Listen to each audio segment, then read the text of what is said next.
Hola, vamos a hablar de buen gobierno. ¿Qué se entiende por buen gobierno? El concepto de buen gobierno se ha difundido ampliamente en la literatura mundial sobre estudios del desarrollo desde principios de los años 90, a raíz de un estudio realizado por el Banco Mundial sobre la crisis y el crecimiento sostenido en África y la importancia del mencionado buen gobierno en el desarrollo económico. Según el estudio, el fracaso en muchos países africanos de las políticas de ajuste estructural se habría debido precisamente a la ausencia del buen gobierno, o sea, un mal gobierno reinante que dificultaba necesariamente las inversiones extranjeras. Este mal gobierno se caracteriza por problemas como la falta de responsabilidad y de rendición de cuentas de los poderes públicos, la falta de transparencia, la escasa capacidad de previsión de los políticos y funcionarios y la ausencia del Estado de Derecho. A partir de allí, la mayoría de los donantes de cooperación del desarrollo han sostenido, todos los cooperantes de los que hemos hablado, de los que se aliaron después de la Segunda Guerra Mundial, han insistido en la necesidad del buen gobierno en los países receptores. Aquí es donde ponen las condiciones. Entonces, allí empezaron a hablar de un criterio político de condicionalidad para la concesión de la cooperación. Por eso esa condicionalidad es la que va señalando los estados que deben hacer. A su vez, otros organismos internacionales han procedido a llevar a cabo diversos programas a favor del buen gobierno en los países de desarrollo. Entonces, tenemos Banco Mundial, Fondo Monetario, Banco Interamericano de Desarrollo, proponen agendas de buen gobierno centradas en los propósitos de la misma organización, condicionando la cooperación tal como hablábamos ahora y señalando cuáles son las características que deben tener para ese buen gobierno, coincidentes todas en el proceso de gobernabilidad, rendición de cuentas, transparencia y Estado de Derecho. Siempre hay una condicionante que es común, que es el respeto a los derechos humanos, se garantiza el crecimiento económico, la democracia pluripartidista, la economía de mercado, la reducción del gasto militar y en algunos casos la equidad socioeconómica. La economía de mercado ha conducido a lo que hoy conocemos como política económica neoliberal. Miren toda la mixtura que les voy contando, ¿cierto?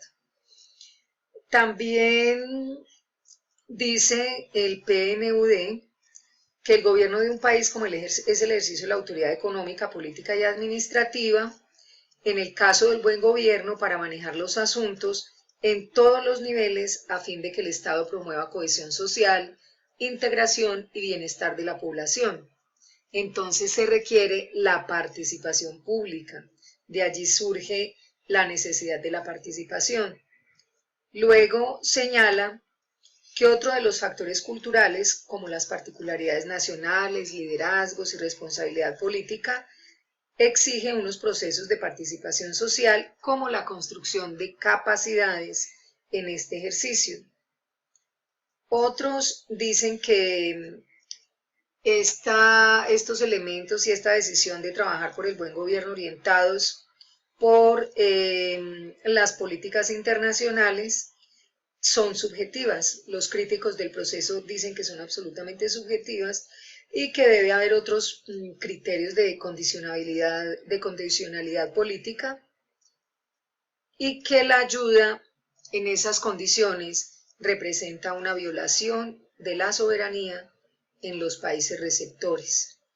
Se ve como un mecanismo encubierto de intromisión del occidente en las políticas públicas de los estados receptores. El buen gobierno debería interpretarse más bien como la práctica de aquellos gobiernos para maximizar los beneficios sociales de sus políticas. Como pueden ver, ustedes van encontrando diferentes actores con diferentes posturas, que es lo importante aprender a trabajar. También hoy día tenemos dos conceptos que se supone que van pegaditos de la mano en el proceso, en todo lo que indica práctica de buen gobierno, que es la descentralización y la desconcentración del poder. Entonces ahí va uno viendo pues lo que exige el mundo y cómo nos vamos pareciendo unos estados y otros. Entonces ese buen gobierno y esa forma de ejercicio del poder, ajustándose a las políticas de buen gobierno, se caracteriza por rasgos como la eficiencia, la transparencia, la rendición de cuentas, la participación de la sociedad civil, el Estado social de derecho, y esto revela la determinación del gobierno de utilizar los recursos disponibles a favor del desarrollo económico y social. Aquí tenemos conceptos de buen gobierno de diversas instituciones, como la Agencia Bilateral del Gobierno Británico, del PNUD y del Banco Mundial. Hay que ver para Colombia cuál es el concepto. En este link lo encontramos. ¿Cuáles son los principios orientadores del buen gobierno en Colombia? Los principios orientadores del buen gobierno en Colombia son la transparencia y la rendición de cuentas, la gestión pública efectiva, la participación y servicio al ciudadano, la vocación por el servicio público y las estrategias de lucha contra la corrupción. Pero ustedes recordarán que estamos ahora en la etapa del posconflicto. Ya empezamos el posconflicto. O sea que esos principios que acabamos de ver los vamos a tener que agregar para darle vida a los acuerdos de La Habana. Ustedes han visto todas las publicaciones que les coloqué de todo lo que ha venido ocurriendo en el país con el posconflicto, incluso del documento del material del coreano que nos habla la ESAP, de la última conferencia que hicieron, que habla del fortalecimiento del tejido social y de la construcción de buen gobierno con unos elementos que incluyen el respeto por la dignidad humana, etc. O sea que Colombia tendrá que adicionar en mi humilde criterio esas características del buen gobierno. Esos elementos tienen que ser agregados porque ahorita vamos a ver condiciones especiales en algunos territorios, etcétera, y de alguna manera se tendrá que visibilizar. De los principios que estábamos hablando ahora, en la imagen anterior, vamos a ver en la materialización algunos cambios en Colombia seguramente, que tendrán que hacerse visibles en el gobierno colombiano y que tienen que ver directamente con el posconflicto. Son condiciones especiales que, aunque no han sido condicionadas por el PNUD, ni por las Naciones Unidas, ni por la banca multilateral, etcétera, sí de suyo, de acuerdo con la política adoptada en el país, deberá tener una adición de principios. Ahora, ¿cómo se materializa? Con unos gobiernos enfocados hacia el mecanismos de rendición de cuentas.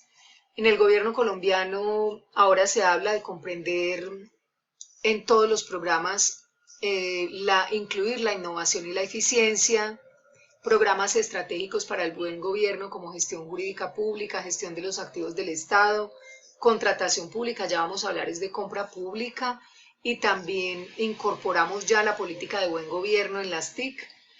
También se habla de apoyar acciones para modernizar políticas de empleo público y fortalecimiento del sector administrativo de la función pública.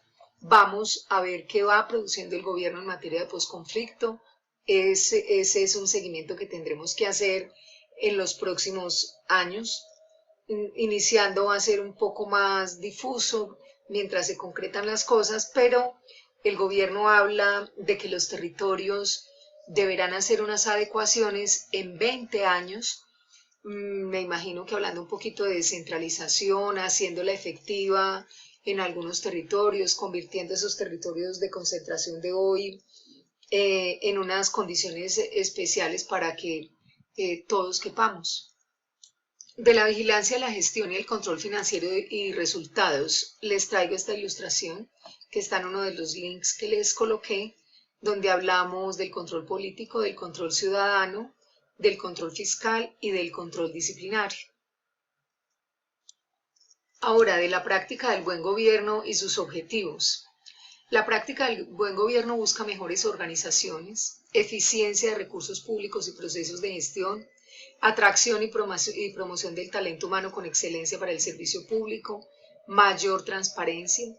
El gobierno colombiano tomó la decisión desde 2010 de crear unas consejerías, unas altas consejerías, reflejando prioridades del Plan Nacional de Desarrollo a través de ellas, haciendo unas tareas específicas en algunos asuntos específicos, pero hoy todos tenemos las tareas en todos los territorios de asumir las directrices del Departamento Nacional de Planeación en lo concerniente a planes de desarrollo, tal y como les he venido contando, y están direccionadas a través del Plan Nacional, hoy Ley 1753 de 2015. Dice que con ellos que planeación garantiza la coordinación interna y externa y una alineación con todo el equipo de gobierno para que prioridades y metas nacionales del plan se cumplan, velando porque la visión y prioridades cuenten con planes, indicadores de gestión, mecanismos de coordinación, permitiendo rendición de cuentas transparente a los ciudadanos. ¿Cómo se materializa esa práctica del buen gobierno?